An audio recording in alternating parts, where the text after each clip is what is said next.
Alrighty, well, let's try that again. I believe I have microphone now. Hello, what is up, everybody? Is it working now? I accidentally had the USB cable for the mic was just kind of slightly popped out. So problem there. Okay, so basically, guys, the reason I am a little bit late today is I was actually rendering a video like right up to the minute here. A little clip that I wanted to get into. So what I was talking about, you guys didn't hear me at all, but Tested has a new projections episode that they have just released. And if you guys don't watch Tested, I think they're probably the best in the business when it comes to VR coverage. Just like the video, the audio, the way they capture their shots, the way they get their stock footage that they're showing in the background. All of that is just done so incredibly well. And so I highly recommend everybody out there, make sure you check out these various Tested videos when they do come down the line. And Tested has a new video that just came out, a new projections that is all about the Oculus Quest. And in part of this video, they talk to Oculus product manager Sean Liu, okay? And do you know how yesterday, or I don't know if it was yesterday or maybe the day before, we talked a little bit about local multiplayer for the Oculus Quest, which I think is absolutely mission critical for widespread VR adoption. We need to make it so that somebody could be here. I could have an Oculus Quest. Another buddy of mine could have an Oculus Quest. We can be in the same room and we can have a two-player experience. We could be standing right next to each other battling zombies. We can have that two-player experience. And I think local multiplayer is huge. But I'm going to play you guys a clip really quick here, which I am scared. I am scared now after watching this clip. I want you guys to check this clip, and we'll talk about it right after this. So I'm going to go ahead and play a Tested clip. Let's listen to this. Let's check this out, and then we'll talk about it. Really make it shine in this local multiplayer system with 6 people Sure. all at once. So right. That's the interesting thing. It's local, right? Because that's exactly theoretically, the consumers, like Jeremy and I will be playing, we might play Dead and Buried, but we'll be in our own homes and shares. But that they're actually sharing a physical space with physical objects. That's exactly right. And are you encouraging developers to develop for that for consumer space? In 5 years. It's a longer term thing, and it's more of an innovation play. Yeah. Got it. Really proving out, you know, it's the same hardware we're trying to show is if you push on the software and you push on the technology, you can do pretty magical, incredible things. You know, to productize something has a lot of different things and considerations you'd have to take into account. So here it's really just on the innovation front, and then working probably with like location-based entertainment to see what's possible. Okay, so that is the video there, and I turned off loop on here because I didn't want it to just really automatically keep looping like this. But basically, they had a straight-up interview right there. They're talking with project manager Sean Liu, and they're talking about local multiplayer. And if you watch this entire Tested video, it really comes off a number of different times that what they're doing with like this arena scale tracking, what they're doing with pass-through cameras as well, what they're doing with this local multiplayer. Sean Liu kept saying this is more of this innovations, like these are like things they're working on in the future. So this is very disappointing to me. It's disheartening to me because this product comes out next spring 2019, and I was hoping that like local multiplayer would be a big thing. John Carmack just yesterday, just yesterday when he was doing his keynote, he mentioned that the Oculus Quest is going to compete with the Nintendo Switch, that it's kind of in the same category with the Nintendo Switch because Nintendo Switch is this portable thing. You have your main primary home console or your high-end PC gaming rig or whatever, but you also have this little portable thing that you use every once in a while as well, and that the Oculus Quest could kind of compete in that arena.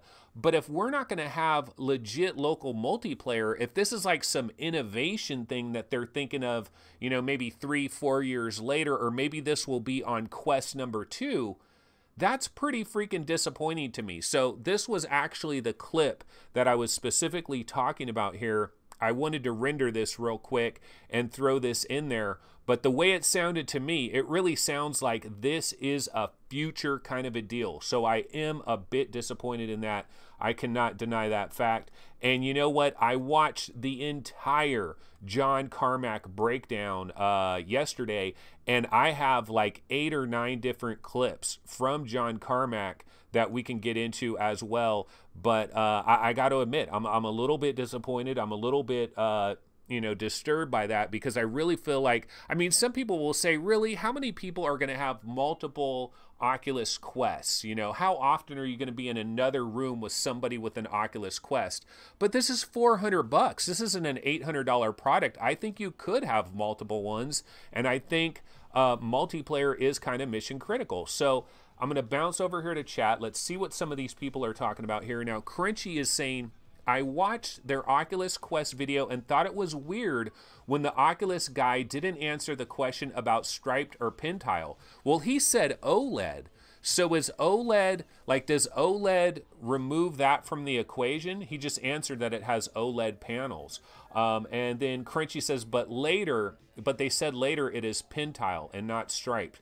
And Fluke Rogi is commenting back to Crunchy. He says it actually came across as if he didn't know. There were a couple of points where he seemed a bit surprised that he was talking to people who knew what they were talking about. And exactly. Can't remember where it's been said. It was in one of the videos or another day, but those headsets were connected to a central server running it all. They weren't directly talking to each other. Oh my God, what is going on here, folks? So how long is it going to take for us to enter this era? Why does it seem so oddball strange that one headset wouldn't freaking communicate with another headset? I still don't know that Magic Leap even does this, but it's like, what are you guys thinking about? You people that make these headsets, get with the program. If we're in the same room, if this guy over here has an Oculus Quest, I have an Oculus Quest, we enter the same room, they should communicate with each other. They should know there's another Oculus Quest right there. Let's enable dead and buried local multiplayer. You got a 5x7 rug. You stand on your rug. You know, you got your guns like this. He's got his guns like this. What was that game from EA that they had back in the days with the two guys that stood, you know, back to back, and they both had their guns, and it was like, yeah, bro, yeah, bro.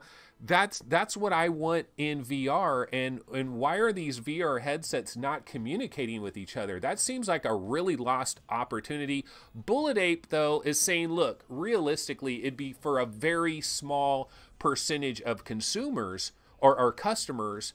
But yeah, it's a very small percentage because they're not getting behind it. They're not evangelizing it. They're not talking about it. They're not making it known and putting it out there. And I don't know, man. I guess we're just a little bit far away from that. But I thought this was like the first major VR headset that was going to push us towards that direction. And he's raging. What did I miss? No, it's not you, Play Hybrid Energy. I'm raging about the fact that my dream of local multiplayer VR gaming apparently is still a dream. It is still a dream. I thought it was answered with the Oculus Quest. Now it seems like we got to wait for Quest 2, or we got to wait for another product entirely, which I'm terribly disappointed, but let's not worry about that. Okay, now, you guys want to talk about disappointment. Let's talk about some mofo disappointment right here. What is the trailer that we're watching? We are watching the Astrobot trailer. And why do I have it on? I don't have it on just pure random. I have this on because of our boy at VentureBeat, Jeremy Horowitz. So here we go with Jeremy Horowitz. Here is his tweet that he came out with. This is September 28th, 5:21 a.m. Guy loves to be up early in the morning. So, I mean, maybe that's 5:21 a.m. Eastern time, so probably 8:21 a.m. Pacific time is what I'm guessing here, unless he's just a night owl. But anyway, here was his tweet. The big deal VR game coming next week, as some people have correctly deduced, is Sony's Astrobot. Several others have recently used phrases like killer app to describe it. After note number 3, my next tweets are going to take a high-level look at why VR players need to experience it.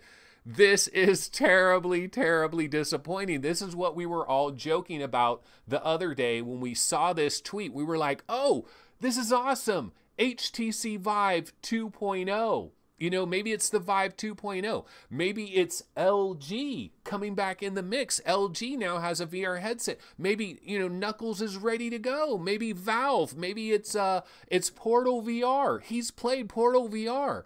What could it have possibly have been? But no, it turns out to be Astrobot. And I was actually in one thread where a lot of people were arguing back and forth about what is this guy talking about? What is this Super Mario 64 moment of VR that this guy is talking about? And people were postulating all kinds of things, hardware, software, all of that stuff. And somebody did bring up Astrobot and they said, no, I really think this is Astrobot.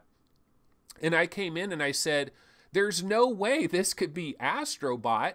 We've had Robots Rescue from the Playroom VR since October 13th, 2016. We've had that for nearly 2 years. We've had Robots Rescue. I'm guessing Jeremy Horowitz never played Robots Rescue. I'm guessing Jeremy Horowitz never played the Playroom VR, doesn't know that Robots Rescue existed and thought this was like some brand new thing. I've been harping on this for a long time now. I've had rants on this show or on VR Roundtable or whatever show. I mean, you'd have to go back 2 years to find it. But I've had rants where I played Robots Rescue and I was like, guys, this is a big deal. They put the controller in the game. You're physically in the game with your adorable little platform character. This is a huge thing. I ranted on it. And then, of course, we ended up getting Moss by Polyarc. And Polyarc saw the same brilliance there. They were there 2 years ago on October 13th. They saw that and they decided to quickly make a game. You know, I'm not saying Moss was directly made for that, but that was a big part of it. And where has this guy been? He hasn't played Moss. This is not a Super Mario 64 moment. Now, Chris Cox is saying, wait a minute. Robots Rescue is only a little demo, though. This is a full-blown game. But yeah, that's like saying, okay, imagine Super Mario 64, right? Imagine there was a 10-minute demo for Super Mario 64 that was available 2 years prior to the real version of Super Mario 64. Do you think that it would still have the same effect to you? You know, I don't know. I'm not getting it. I still think Astrobot is going to be a freaking amazing game. I cannot wait. That is next Tuesday. I think I'm going to fall madly in love with Astrobot, and it could be that 8:35 thing, but 8:30. What am I? I'm looking at the next comment in chat. Phil Yearn talking about the 8:35 announcement.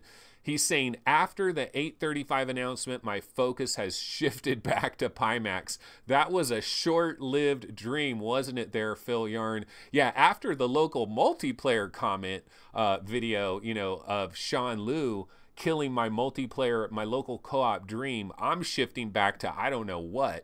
But yeah, this was the Jeremy Horowitz thing, so I thought that was super funny, kind of crazy, and so we did have that.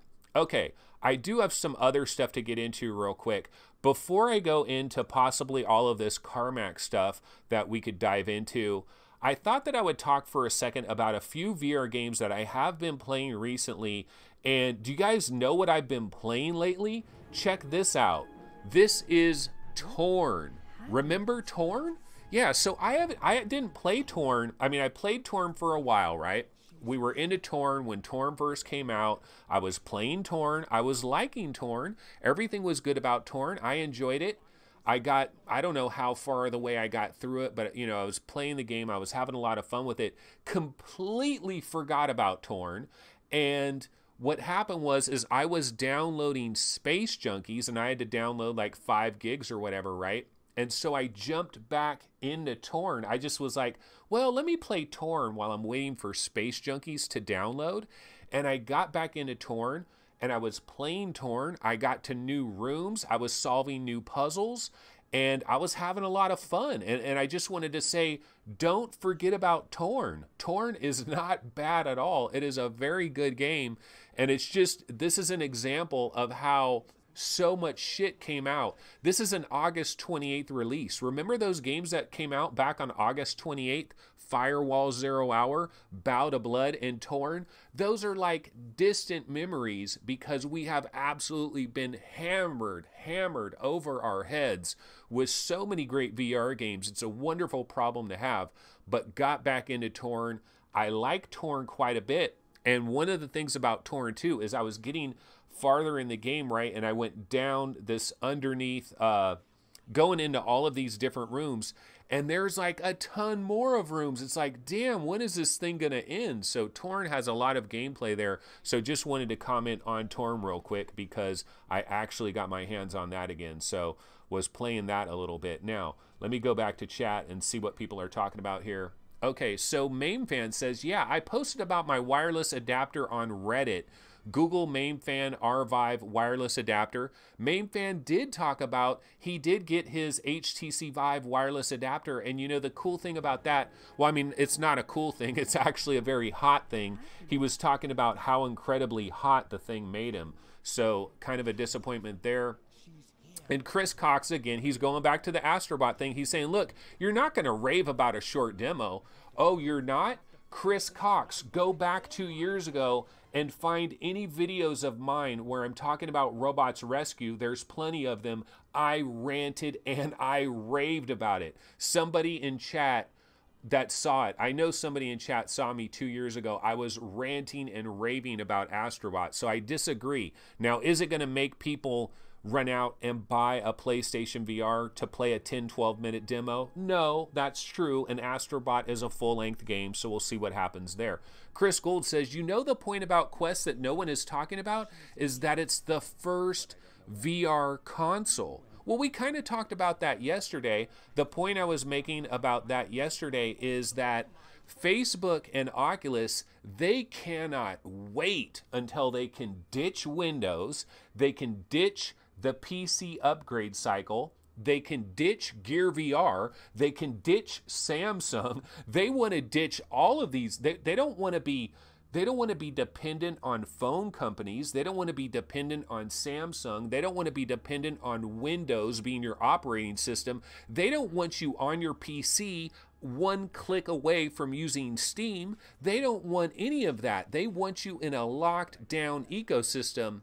That is why the Quest, yes, it is a console. It is an Oculus console. It is $399. It is priced very similarly to a brand new console, and they're going to treat it like a console, and they want to get away. They don't want PC. I don't think Oculus is really interested in PC. Now, they're going to continue to have this 3-tier deal. They're going to continue to have a Rift. They're going to continue to have a CV2. They're going to continue to go down that road. But the truth of the matter is, they really want to move to the standalone era because they can control everything in the standalone era, and that's what they're really all about there. Okay, so let's go back down here. Crunchy says, yes, he did, and asked for a full version of the game and now we'll get it. Yeah, Crunchy saw me 2 years ago. I was ranting and raving about Robots Rescue. A lot of people probably thought I was crazy. Like, why are you going on and on and on about a freaking 11 minute demo? But I was like, no, you guys don't get it. The controller, it brings you into the game. Your little cute cuddly platform character is right there. It brings you into the game. You're there with your guy. You're helping him. You're there. It's a game changer. I talked about it 2 years ago, but nobody gave a damn. Then we got Moss. I talked about it again. Nobody gave a damn again. But Jeremy Horowitz has to come in with a nice tweet. Everybody cares about that. No, I'm just kidding. Going off a little bit there. But yeah, so checking chat again. Yeah, Bed for You Too and GameCat says, I saw you talking about this many times. Nostradamus Jr., baby. I've been here. I've been there. I've been doing it. Let's see. Fluke Rogi says, yeah, the PSVR community went nuts over the original Robots Rescue demo at release and called for a full game back then. Yeah, we were all screaming and begging about it. That's why I don't know that. How could this be a Super Mario 64 moment 2 years later? Unless there's certain things that are going on in Astrobot that takes it so far beyond what we saw with Robots Rescue. So maybe I will give Jeremy Horowitz this tiny fraction of an opportunity where maybe you're right, bro. Maybe you're right. I don't know. Maybe you're right.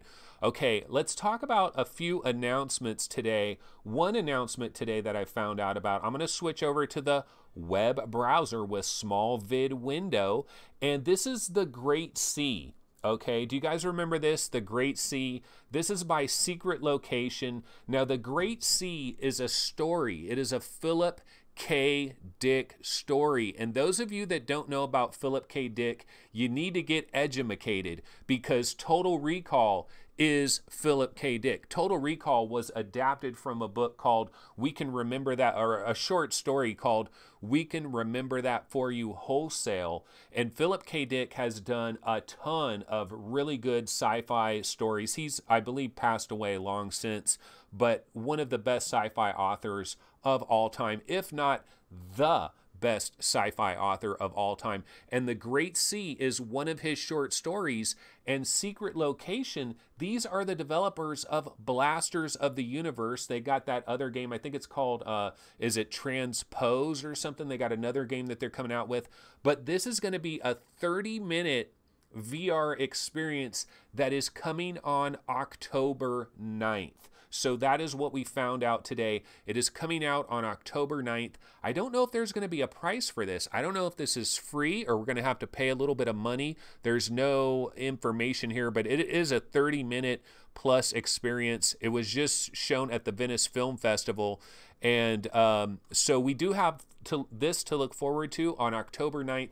That is the same day as Evasion by Archiact. So just wanted to mention that we do have the Great C coming a little bit further down the line. Okay, now bouncing back over to chat. Lethal Weasel VR says standalone will inevitably become where the masses play, while PC will always be where the boundaries are pushed. Yeah, that's true. It's absolutely true. But I think standalone, like, ultimately we need mass market, man. We really need mass market. If you want the metaverse, if you want Ready Player One, if you want to get completely lost in virtual worlds, we need mass market adoption, because right now on the PC side of things, we're basically like 3 monitors thrown together. We're like the racing guys with freaking cockpits and motion simulators. That's pretty much where we are right now. We are a niche. We're a tiny little niche, whichever way you want to call it. We're a niche, and we need widespread adoption. So yeah, I know Main Fan, he loves his graphics, so it's never going to be good enough for him on these standalones, but we eventually got to figure that out. Okay, Hilmar VR says the 835 is about 30% slower than the 845, and the gap towards PC performance is 10 times or 100 times anyway. But imagine a Doom 2-like game with Doom 2 graphics built from the ground up for VR running on the Quest. Yeah, I'm disappointed. I'm still disappointed about the 835, but that's how we get the $399 price. This $399 price does not come out of the freaking woodwork. It comes because they have to cut corners here, and that's the corner that they're cutting. I'm quite disappointed about that. Carmack said the Quest will have PS3, Xbox 360-like graphics, but he did expand on that a little bit, and I got a bunch of Carmack quotes that we can get into in a little bit here. But before we go Carmack style, let's talk about Vox Machina. Yes, ladies and gentle bots, I did get my hands on Vox Machina, so much love to the developers at Space Bullet. They did hook me up with a review code for this game. I want to see what everybody's talking about. You know, Vox Machina is a big game that a lot of people are into, and so last night I got into Vox Machina, and I gotta tell you guys, again, I am not a multiplayer guy. I don't really like multiplayer games very much. Multiplier. I don't like the multiplier. I don't like multiplayer games very much, primarily because I want to enjoy gaming on my time, at my pace, and that's just kind of how I am. There could be some great multiplayer experiences, but I prefer to like be able to tailor the situation to my situation and not be dependent on other people for my entertainment and all of that kind of stuff. But bro, let me tell you, this is a multiplayer game that I am going to be messing with on a regular basis, if possible. Because here's the deal with Vox Machina. When I first got in there, I went into the tutorial, okay? And I spent a lot of time in the tutorial. When you get the tutorial, you have a tutorial section for how to do movement, a tutorial section for how to do combat, and a tutorial section about communication, okay? And so I went into the movement one and I learned the movement. And I went into the combat one and I learned the combat. And I went into the communication one and I pretty much ignored that one. No, I'm just kidding. No, so I went into all of them, right? Multiple times. I kept doing these tutorials over and over and over again, kept banging away on the tutorials because I really wanted to get a feel for it. And so here is the beauty of Vox Machina. The beauty of it is the goddamn cockpit. This cockpit is done well. It works well. Everything makes sense. The controls for your machine make a lot of sense. You can turn your head, which is kind of turning the top turret of your mech. You target things by just looking at it. You just look at it with the cursor. I know, yeah, some people don't like that. But the reason they're doing that is because your hands are going to be used triggers for shooting lasers, for shooting missiles. And then one of the controls is moving your rig, like how fast are you moving? Are you going forward? Are you going in reverse? The other one is to turn more dramatically, and then you have another control that you pop up that gives you these hovering jets that hover for a little while. You got different indicators and stuff that are in your cockpit. It all makes sense. The little lady that's talking to you, max headroom style, she's pretty cool as well. You know, this is just a great experience. God damn. Okay, Chris Cox is bringing us back to reality. He's saying, wait a minute, bro. Let's not forget the honeymoon period. Every VR game is not the best VR game ever just because you played a brand new VR game and you liked it a lot. I know, Chris. But what I'm talking about here, though, is when I'm in the tutorial and everything and I'm going through this, it just has a good feel. I like this game.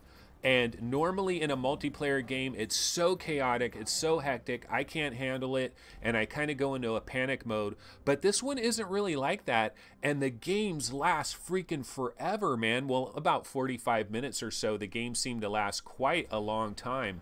And where did you learn to fly? Yeah, Mainfan, Mainfan is talking about Cybermorph, man, way back on the Atari Jaguar. And dude, Mainfan, I'm right there with you, because that little max headroom chick that is in your cockpit, she reminds me of the chick that was in Cybermorph that would say, where did you learn how to fly? And you'd be crashing into the mountains and all that. Cybermorph on the Atari Jaguar, we're talking about a deep cut right there. But I played 2 different multiplayer games. I was talking to people, not a lot, but there's actually a CB mic, like you're a trucker. You grab a CB mic and you're like, check 1 2 1 2, good breaker 1 2 1 2. This is Smokey the Bandit, or what, you know. You do that and you put your thing back. So you actually have to use your hand and grab a thing and click it to talk to other people. Hybrid Energy is saying Mech Warrior 2. That was my mech childhood. Dudes, if you like Mech Warrior and if you've been dreaming about that, those of you that played Archangel and was like, nah, this isn't what I want to go anywhere, I want to be able to be inside this world, that's what Vox Machina is all about. So you found your game. It's 25 bucks. I'm telling you guys, this game is pretty freaking incredible, and I don't think it's just the honeymoon period. Now, is there a downside? Is there a downside to Vox Machina? And I will say the downside is maybe the the multiplayer missions that you get into, they're quite long, 45 minutes. I kind of wish they had, maybe there's going to be a different kind of mode you can get in that's more like 25 minutes because it's kind of long. That would be one thing that kind of bothers me about it. The other thing is graphically, some of the terrain and stuff is a little bit Cybermorph-esque. It is not the best graphics ever. Some of these backdrops, you're on these alien worlds with lava pools and all this different stuff like that. Some of the backdrops are actually pretty cool. Some of them are kind of chunk-tacular and kind of Drive Club-esque with that Vaseline smear, kind of pixely, not maybe the best graphics ever in the world. So if you're a hardcore graphics whore like Mainfan, you're not, just kidding, you might want to skip this. But no, I'm telling you, man, Vox Machina, pretty freaking dope. So I was really happy with that. Okay, so going back to chat, Fluke says, at Chevy, if you're playing with decent people, then they won't mind. It's finding the decent people, though. And I got lucky last night when I was in these multiplayer sessions with some other guys on Vox Machina. They couldn't be any nicer. In fact, it was almost too nice. And it was pretty cool to be with like a bunch of nice players that were cool and weren't pissed off if you were causing them to lose. Because I was killing some of these other robots. Oh man, dude, your arms. Like, see the, in the cockpit there, see the leg flashing red? Like, see your mech. You've got a left arm, a right arm. You've got your chest. You've got your legs, and you'll get shot a bunch of times. One of your arms gets knocked off, and so now you only have one arm. It's just a really cool job, man. Much love to Space Bullet. They knocked it out of the park because it is all about the cockpit, and that's where they really did a good job there. They really should have a very short demo of this available on Steam. They'll sell a hell of a lot more copies. I think if they could just somehow demo just the tutorial, just demo the tutorial, people will buy this in mass, in my opinion. Crunchy says, Anthony was getting weirded out by their friendliness. Yeah, I mean, I'm kind of used to more, like, there were no kids in there. I didn't hear any snot-nosed kids like in Rec Room, or like, you know, people that get hyper pissed off if you're like bringing down the rest of the team. So it was really nice. It was really cool. Hybrid Energy says, in the trailers, the environments look good to me. Must be an in the HMD thing. And it kind of is. And some of these environments do look pretty good even in the HMD. Again, I'm on a 970, so maybe if you're super sampling the shit out of this, it maybe looks even better. But some of the other environments are kind of like, it's almost hard to see what's going on in some of them. So I will just kind of warn you guys on that. Test Room says, yes, give us demos. Okay, so now what can we get into now? I talked a little bit about Torn. I talked a little bit about Vox Machina. So what I would like to get into now, if you guys are cool with this, I'd like to get into Carmack. Okay, Carmack. I watched the entire Carmack conference, and what I did was, as I was watching it, if he said something that I found interesting, I snipped out that little segment of it, and that's what we're going to get into right now. So we're going to get into some Carmack talk, and we could cover a lot of the little different things that he talked about. So let's go ahead and get into some Carmack love.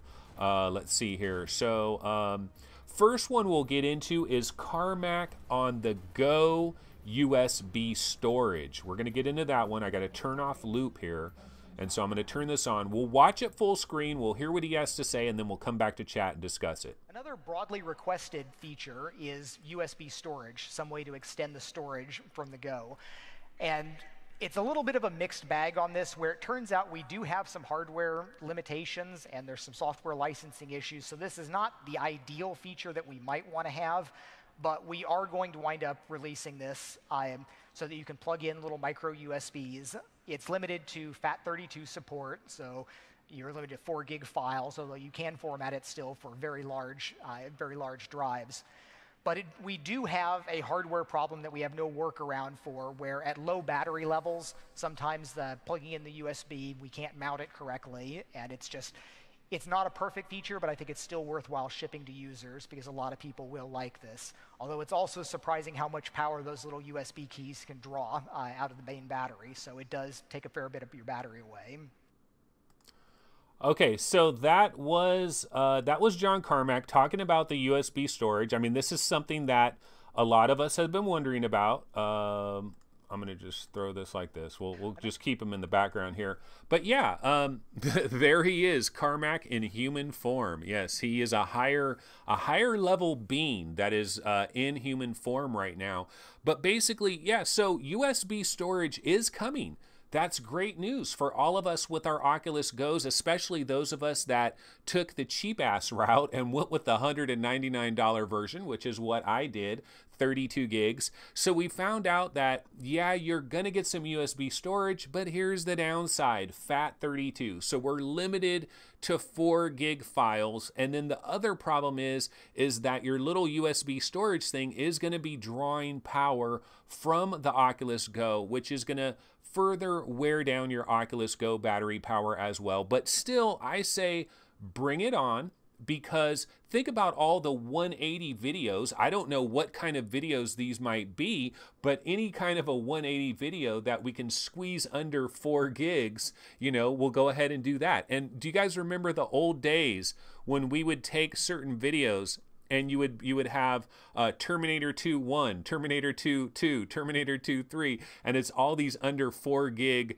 storages that just sequence right after the other. So I hope the Oculus Go, I don't even know if it has this feature, but I hope it has the feature to play in order, to just keep playing things. So like you can have 1, 2, 3, all of that. Hybrid Energy says 180 videos. The one for science are about 9 to 13 gigs now. Sorry, Anthony, no, but we break them down into pieces. You break it down into pieces. You have 1, 2, 3. You just have it play in order. It'll all be good. But there could be some other smaller games and stuff that are under 4 gigs. Will the games run off of it? I don't know, but that is one of the things that he was talking about there. So we are going to get USB storage at a certain point in time. When is that going to get unlocked? I don't know. Okay, so let's go into the next Carmack talk that we'll cover real quick. Okay, Carmack on mirroring the Go. I think this is really important. Let's check this one out. Everybody knows the problem of trying to give demos from a Gear VR previously or a Go, where you're kind of guessing what the person is looking at, trying to tell them, it's like, no, that thing down on the bottom, look over there, press this button. And it's difficult to run somebody through a demo. And then, of course, it's the whole isolating aspect of it. And when the mirroring to your phone really does change that. It's remarkable. I had the experience recently just showing my kids Thumper for the first time and watching on my phone while they were going through it and giving them a little bit of coaching tips there. Really did change the experience. So I think this is going to be a really big win for us. And so that was Carmack. He's talking about mirroring on the go. And that's the exact, same thought. That's the exact same thought that I had, is when you're trying to demo this, when you're trying to tell somebody how to do different things, you really do need to have this mirroring. And so it sounds super cool. He was talking about his kids were playing Thumper. He had it on his phone right there, and in real time he could like give them suggestions like move to the left, make sure you slam it or whatever, all the different things that you can do. So I think mirroring is really huge. So I really am going to like that. Can't wait for that to get released. Unfortunately, we did not get any kind of a date on how the mirroring is going to work. Okay, I got to turn off loop again here. Let's go to Carmack on Go controller drift. This is an issue that we deal with on the Oculus Go. Let's go ahead and listen to this one. Problems that people do have with Go is, of course, controller drift. The recentering, that is a completely unnatural action for people to have to do. It's a failure of the product that the controller does not stay pointing the way your hand is pointing. That may be actually one of the stronger reasons, even if somebody does nothing but sit in Netflix with an application like this, having the controller always there instead of coming back an hour later and it's off screen and you need to remember to recenter to bring it in front of you. That's a good argument for having cameras and some kind of tracking. Yeah, so with that, he's basically saying that's kind of the argument for having cameras and having tracking, because The controller drift is a problem. Yeah, that's probably one of the most irritating things that I've dealt with the Oculus Go is you're using it, everything's working good, and then all of a sudden your controller's way the hell over here and the pointer is going like way over there, and you're like, wait a minute, how do I select on the menu? How do I get it on the menu over here to select drop dead? My controller's way over here. How do I get that to work? So yeah, that is a problem. He's unabashedly honest. I mean, just an incredibly honest person. Hybrid Energy, he's so honest. It's awesome. Yeah, I mean, Carmack is a straight freaking shooter. This guy does not play around. Okay, let's go ahead and get into one of the next things he talks about. Okay, very briefly, very briefly, he talks about hand tracking. Let's go ahead and listen to this. This is for the Quest, I believe. The thing with cameras is hand tracking. Do we want the controller at all if all you're doing is selecting movies and a few different things like this? But hand tracking has significant computational costs as well. Yeah, that was really short. So he did talk about hand tracking, but the way in which he talked about it, I don't know. It kind of scared. It kind of sounds like this goes back to what was the guy's name? Was it Sean Liu? Yeah, product manager Sean Liu. You know, that was talking to Tested and stuff. To me, it sounds like hand tracking is something they're kind of experimenting with those 4 cameras, like actually being able to do hand tracking. But again, this is another Debbie Downer in my opinion, because it does not sound like when spring 2019 comes around and we buy our Oculus Quest, it doesn't sound like hand tracking is going to be anywhere in that equation whatsoever. It might be something that comes later, like a year later, and it might be kind of experimental, like, oh, we're going to enable this hand tracking mode, but it's kind of experimental. So once again, I do see this as kind of a major F up, but again, $399, you know, so things are left on the cutting room floor when you try to squeeze something down to $399. So that was Carmack talking about the hand tracking. Okay, let me see. Another one I can grab. We only have a couple more of these. We're going to run through these real quick. Okay, Carmack on sunlight. On sunlight hitting your Oculus Go, which is another a legit one, like problem. Sunburn protection. It is an issue that if you take a Go, nice flat face, you set it down on a picnic table, the leaves blow out of the way, the sun shines down, and you basically burned a hole in your LCD screen. And we have warnings about this, and we've strengthened these warnings, but it is happening to people. This is something that if you use this device as a part of your life, you're carrying it around, you're setting it down in places, even setting it down by a window with the sun streaming straight in can be a problem.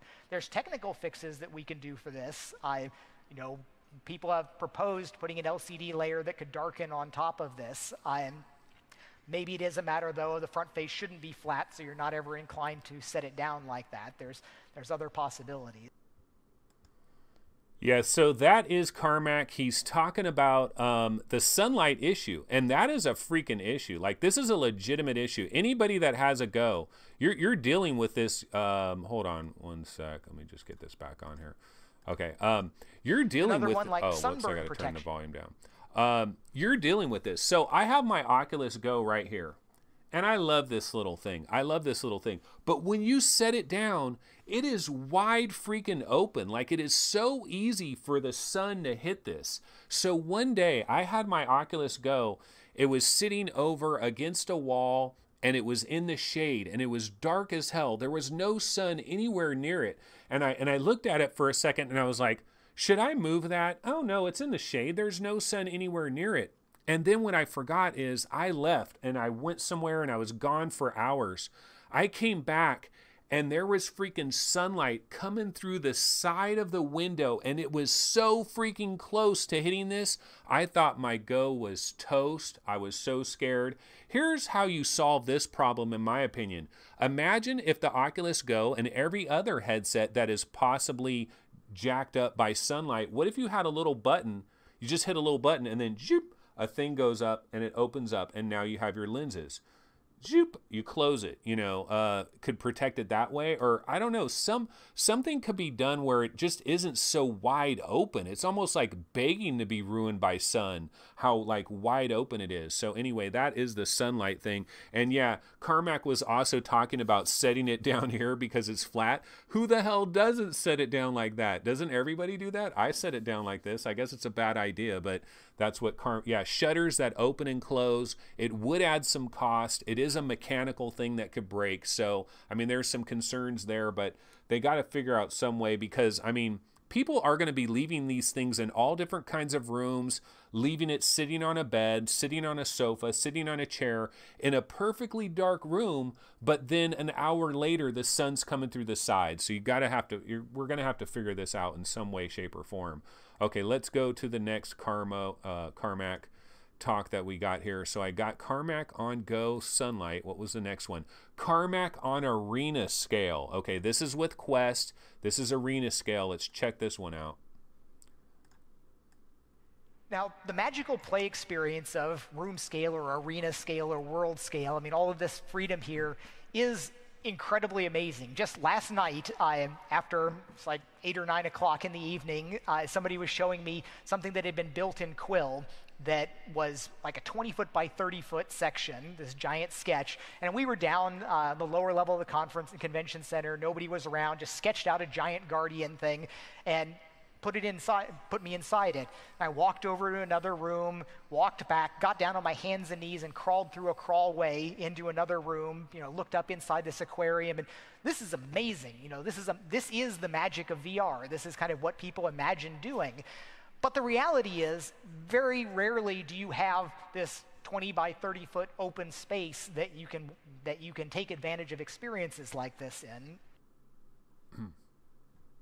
Now, yeah, so that is where he's talking about the arena scale.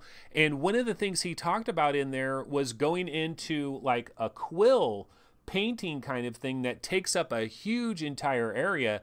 And that does sound super cool. Because do you guys remember that quill thing that we saw recently that was like so colorful and animated and all of that? Like imagine if you had a quill thing that was done like that was huge, and you could walk all around it, you can crawl underneath. He's saying a lot of people out there don't have this kind of space, but you know what, I got a pretty big space here now. But I do believe we're going to be in a future where, you know how like if you go shopping for a home now, and this is primarily like a USA thing, but like if you're looking for homes in the USA and you can get a home that has pretty good square footage, they're going to have these rooms. They call them like the bonus room or the media room or whatever. They'll advertise it when you're shopping for a house, these specialized rooms. I think we're going to have VR rooms at a certain point that are 30 by 30. They have pretty high ceilings, and you're going to have a VR room, and it's going to be like, oh, this house has a VR room. And then that way you could do like redirected walking, all these different tricks if you had like a 30 by 30 room. So I'm really looking forward to this. This is one of the exciting things that the Oculus Quest does have from this standpoint of being able to walk around. Prince Alexander is saying this is not a new invention, sure, but I just think that's cool. I like that. That was one of the things that he talked about, so that was kind of cool. Okay, let's see. What is another one that he talked about? Carmack on the power of the Quest. So this kind of speaks to the whole Xbox 360, PlayStation 3. Let's go ahead and listen to this one. In terms of raw processing power, there's always a lot of hedges and if-buts when you're discussing different things, but Quest is in the neighborhood of the power of a previous gen like Xbox 360 or PS3. Now, just in terms of CPU and GPU, what you can expect to do on it. But the important thing to keep in mind is that most games on that generation rendered a 1280 by 720 view at 30 frames per second, and most of them did not have very good anti-aliasing. While in VR, we're hoping that you can render at 1280 by 1280 twice for stereo and 72 frames per second, which is 8.5 times more pixels than you would have on an old 360 game. Plus, you want to be in 4x MSAA and trilinear filtering, which are some percentages additional on top of that. So it is not possible to take a game that was done at a high quality level, like a AAA title for that generation, and expect it to look like that in VR. It's too many more pixels to wind up rendering. On the upside, we do have far more texture memory and far more main memory in general than you had on those platforms. So some of the development can be easier, and in many cases, you can trade really rich textures for complex shaders and multi-pass rendering in different ways. So yeah, that is a breakdown there from Carmack. A little bit of a Debbie Downer, because basically he's saying, yeah, so it's like a PS3, but it's different than a PS3. That is Chris Gould. And yeah, that's kind of what he's saying here. So Red Dead Redemption was a game that ran on the Xbox 360, right? And it ran on PlayStation 3. The original Dead Space is a game that ran on Xbox 360 and PlayStation 3. And if you tell me that I can somehow get inside Red Dead Redemption and I can walk around and see the horses and I can be inside Red Dead Redemption, I am freaking sold. I'm talking about Xbox 360 version of Red Dead Redemption, PS3 version, you know, which looks kind of poor compared to today's modern games. I would be completely sold. But he's saying, look, it's not exactly that easy, because those games in that generation, most of them are 1280 by 720 running at 30 hertz, a single 1280 by 720. Now he wants everything at 1280 by 1280 at 72 hertz, and so you're going to have to cut some massive corners. So, you know, that is that. So, I mean, a little bit of a Debbie Downer here, but he's saying, look, you got way more memory. You can do all these different shader tricks. So hopefully you can kind of like make lemonade out of lemons. Basically, you can kind of like fake it along, and we've kind of seen that with the examples of Dead and Buried, how you can very creatively reduce textures, reduce polygons, have pre-baked lighting, do a number of different tricks, and still get some pretty good stuff going on there. So that is speaking towards, I mean, it's a Snapdragon 435. Let's just face the reality. It is a Snapdragon 435. That's a little bit sad. It's a little bit unfortunate, but that's how they squeeze it in for the price. Okay, now I have one more video real quick. Carmack on Quest limitations, on some of the limitations for the Quest. This is the last one, so let's go ahead and do this one. There are some things that you just can't make work directly on Quest, like a lot of the Quillustrations, where they've painted out these beautiful things like Dear Angelica or something that have tens of millions of triangles in some cases. And you just can't render 10 million triangles on Quest. The setup unit cannot do that many. You actually can render a few million if you're very careful and you do all the right formats and you set everything up correctly. But it comes back to, it's absolutely possible to capture that look and feel if somebody goes back in and knows they've got a budget, and a talented artist says, well, I've got this many triangles as my limit. You can capture basically the same thing.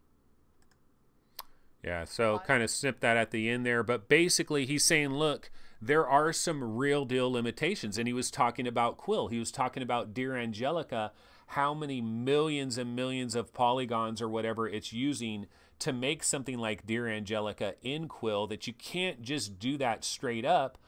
But the good news is that if you design it in the right kind of way, if you reduce this here, reduce that there, you can kind of squeeze it through. So anyways, these are some of the different things that Carmack was talking about in his speech yesterday. It's a great speech.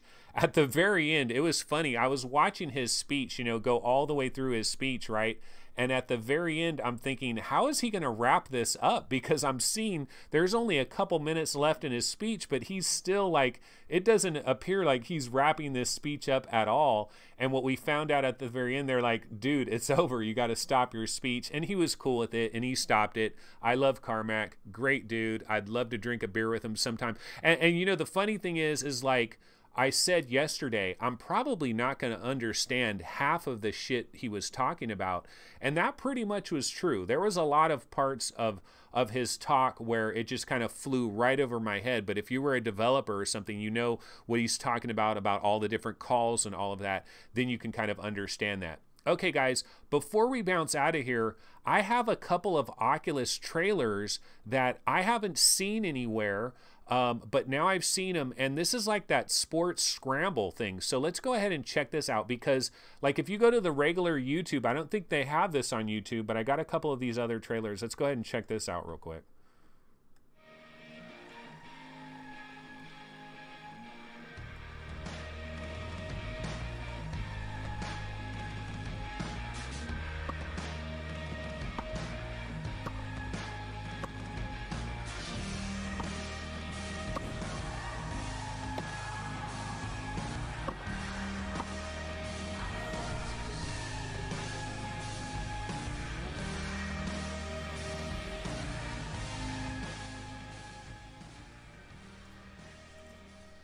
That is Project Tennis Scramble. We were talking about that yesterday, but it does show actual footage of Wii Tennis. Not Wii Tennis, but it looks very much like Wii Tennis. Of course, if you guys watch the tested video, which I did have a snippet of that at the very beginning of this show, if you watch the tested video, one of the Debbie Downers, because this is something that Norm and Jeremy were talking about with Sean Liu, is they were saying, well, what about the tennis? The tennis kind of lets you have, like, one guy has a full space, the other guy's over there. It's like local co-op, right? And Sean Liu was like, no, that's kind of more like a futurized thing. So again, the local co-op thing is a bit of a Debbie Downer. I can't get past that. I keep going back to that. Now there's another trailer that is very similar to this. It is another one, Oculus Quest, let's see, Tennis Scramble. Okay, let me do this one. There's one other trailer that's very similar.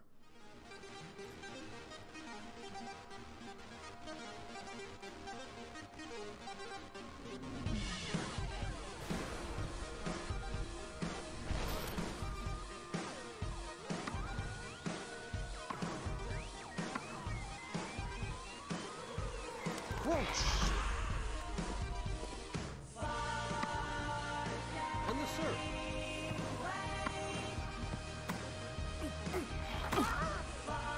It's a birdie.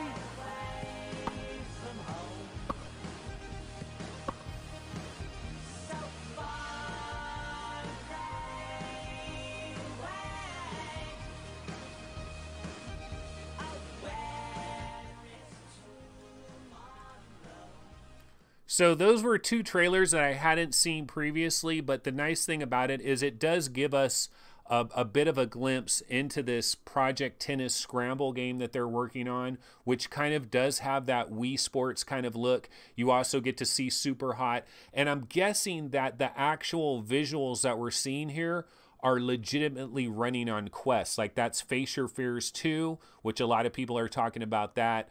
And this is, you know, Project Tennis Scramble. You can see he's kind of using like a hockey stick at one point and a baseball bat at one point. So it's kind of weird how that tennis game is going to work out. I'm still devastated about the lack of local multiplayer, but I guess I'll eventually get over that.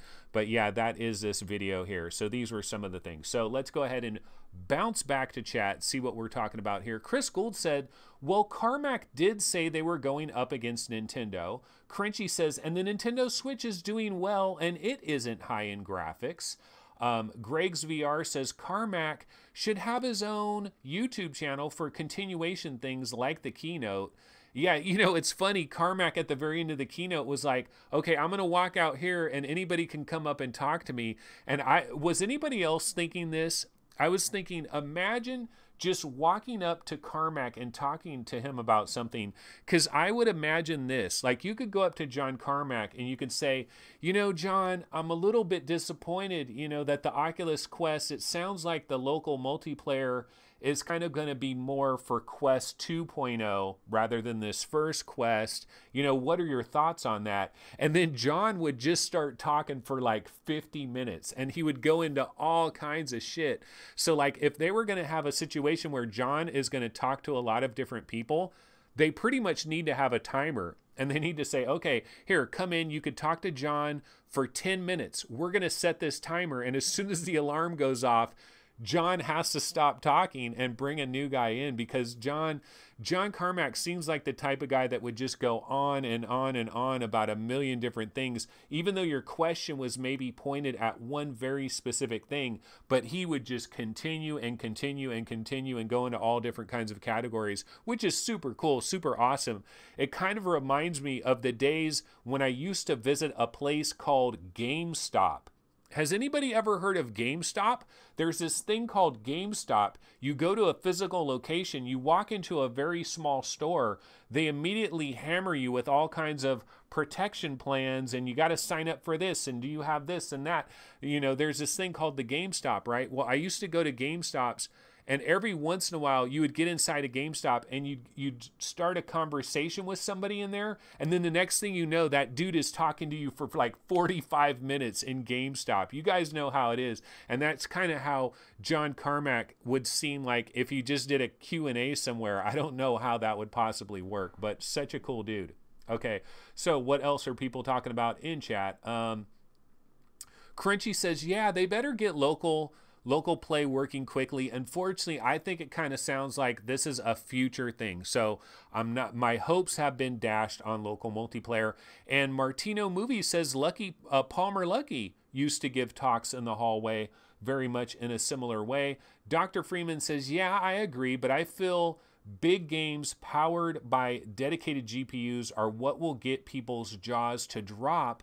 But you lose them as soon as you have the cord. You lose them as soon as you have to be in a very specific room with your gigantic PC tower. You lose them when they ask, how much is that PC tower? You're losing them, you're losing them, you're losing them. That's why we need the Quest, and we need to continue to iterate on the Quest and make a better and better Oculus Quest that is more and more powerful, better and better tracking, hand tracking, pass-through cameras, all of those kinds of things. We need all of that, and eventually we're going to have that, so that is good.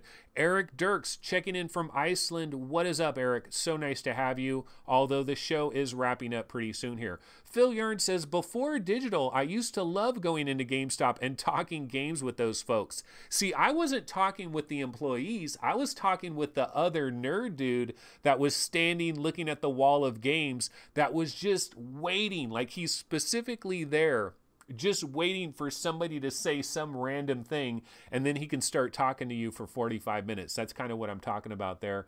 But yeah, those were the good old days. And Crunchy says, did you see MRTV's review of the Cyber shoes this morning? No, I have not checked that out.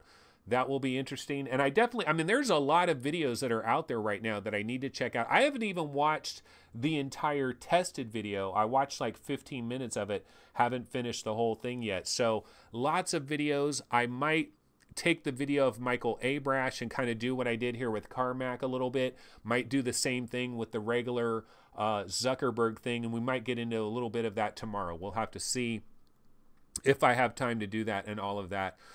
Eric Dirk says, I'm good, thanks. Yeah, you're doing good. You are in Iceland, bro. A wonderful place to be. And Andy Sky says, Quest is only showing cartoon graphic games. Why no Robo Recall to non-VR owners? Well, I mean, they're going to present it in its best light. Look, Quest is not going to give us high-end PC graphics. The question is will it be halfway decent enough? I was hoping it would take it up to, this is what I was originally hoping with the Quest. I was hoping for vanilla version PSVR, and we're not there. And I don't know that a Snapdragon 845 would quite do it, but it would get damn close. But anyway, that's what I was hoping for Quest. It is going to be a bit cartoony, but games like Windlands, think about it. I think Windlands 2, like if you tell Cytec Games, I want you to make Windlands 2 on the Quest and use every little trick in the book to kind of dial it in, I think we're going to pretty much be able to play Windlands 2 on the Quest, and certain things will be dialed down a little bit, but it'll pretty much be Windlands 2, and that is pretty freaking incredible. So I'm absolutely looking forward to that. Okay, so what are we going to do now? So we've been going past an hour. It is quite a long time here, but what I thought we could do before we bounce out of here, because I was mostly going with these preset video clips and I wasn't really checking what is going on in like today's news and stuff. So let's go ahead and bounce over to Upload VR and see what the latest is on Upload VR. Let's take a look at some of the latest news stories that are going on real quick. And so here we are, Upload VR firewall patch 1.03 is now live. It improves squads and matchmaking. I don't know if this is the answer that all firewall players have been begging for, but we have to hope that it is. So it is good news that we did get that patch there.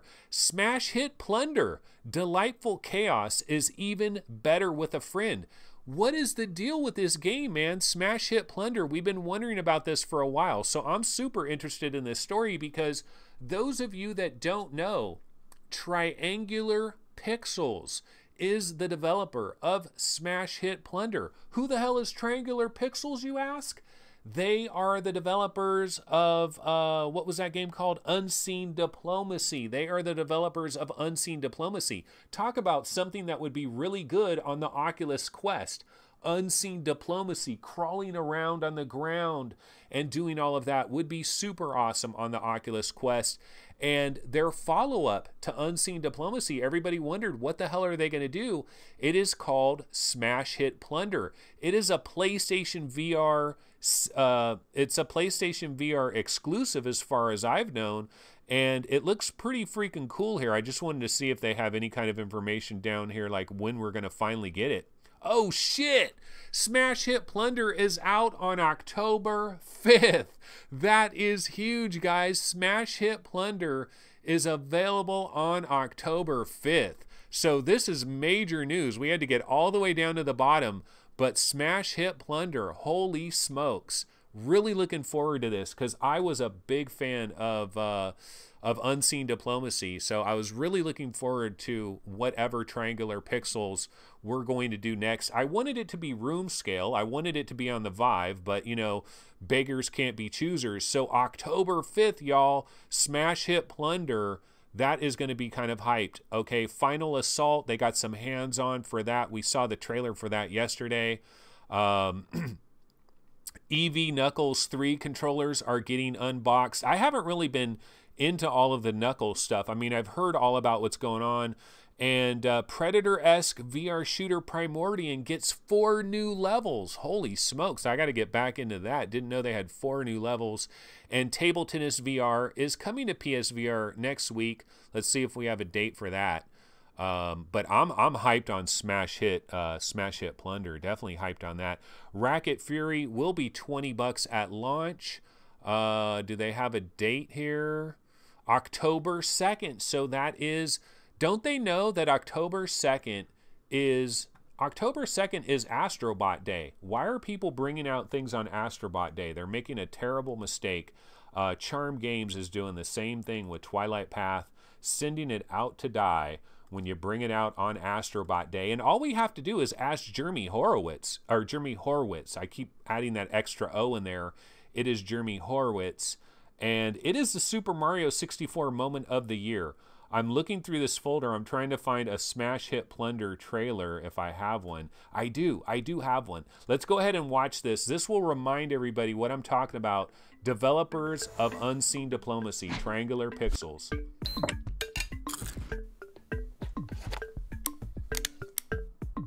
October 5th, guys.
Does this trailer ever end?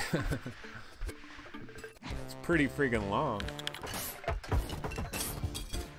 But no, man, I think this is super cool because the thing about Smash Hit Plunder, the whole idea behind it is basically just smashing the hell out of everything. One thing that we learned very quickly, like anybody that gets into VR and is new to VR, one of the things that you learn is picking something up and throwing it across the freaking room is one of the most enjoyable things ever. I mean, I was just playing Torn just yesterday or the day before, and in Torn, you're grabbing stuff with your little levitating wand. You pick up a book or whatever, you look at it for a second, and then you fling it off. You know, that's what we do. You know, you grab a chair, you fling it over there. It's really fun to do that. And so Smash Hit Plunder is basically all about that. You're supposed to smash it. You're supposed to hit shit, and you are supposed to plunder shit, take everything of value. And then there's also like there's local co-op multiplayer with somebody on a controller. I don't know if there's multiplayer with somebody in another VR headset, but this of course is being developed by Triangular Pixels, and now we have a date, October 5th for Smash Hit Plunder. Now Prince Alexander coming in with the Debbie Downer quote of the day, maybe fun for about an hour. And I understand what you're talking about, yes, but the music, man, Zelda, man, aren't you feeling the vibe here? I do kind of like the music in this trailer. You know, kind of like this music, kind of chill, nice. Andy Sky says, it looks silly at first, but it's actually not. Andy is a developer for Triangular Pixels. He knows all about it. No, I'm just kidding. But yeah, no, I think this is kind of cool. Crunchy says Zelda Link Pot Smash Simulator. And Chris Gold says, looks a bit like all those VR games that get pumped out daily on Steam from first-time indie devs to me. But dude, has nobody here played Unseen Diplomacy? Nobody fell in love with Unseen Diplomacy like I fell in love with Unseen Diplomacy? Because I fell in love with that, and that is Triangular Pixels. And I'm like, what the hell has Triangular Pixels been doing all this time? Because they had Unseen Diplomacy available for the very first day that the HTC Vive was available. And Unseen Diplomacy was like $2.99. It was just like a little experimental thing that they did. And this is their full-blown game. So this is their full-blown game. Fluke says, Anthony, you had the room to play Unseen Diplomacy. Yes, I did, but I didn't have the wireless adapter. See, my boy MameFan just got his hands on the Vive wireless adapter. He could fire up Unseen Diplomacy. He could crawl around on the ground and do the entire thing. You need a pretty big room. But yeah, I did have the room to play it. I have a pretty wide area here that I could work with. So I was able to play Unseen Diplomacy, and I was crawling around on the ground, doing all those kinds of things. But after a while, the cord started yanking on me, and so I couldn't appreciate it to the fullest extent. And MameFan says, good idea. Yeah, you need to get into Racket NX, Unseen Diplomacy. Those are some of course, you don't want to burn your head off, MameFan, because I know you're saying it's super hot up there with that Vive wireless adapter. So anyway, guys, we've been running for a while now. It is almost 12:20, so I've been going like 20 extra minutes. So we got to go ahead and call this. This has been the show for Friday. Let me go ahead and get my outro trailer on here. But it was a fun show. I like talking about some of the John Carmack stuff and all of that. So just a really good time in VR right now. Just a wonderful thing. And Vox Machina, goddamn. Very impressive. So, of course, this has been the VR Game Rankings YouTube channel. This has been the Daily Vlog Live. Thanks for watching. Be sure, of course, to subscribe to our channel. Go ahead and hit the like button. There should be a lot more likes, folks. I want to see some more likes out there. Massage that like button ever so gently, and then just tap that shit. Tap that like button, baby. And, you know, subscribe, all that good thing. And of course, I will be back tomorrow, Saturday. Now remember, Saturday is 12 noon. We do it at Saturday at 12 noon because I think there's some other shows that are going on. So we want to try to allow people to peep out all the other shows. But there's too many damn shows. But, you know, we do 12 noon. So that's good. So I will see everybody tomorrow. Take it easy. Eric in Iceland, nice talking with you. Definitely check you out tomorrow. Enjoy Iceland. We will see everybody tomorrow. Take it easy. Later.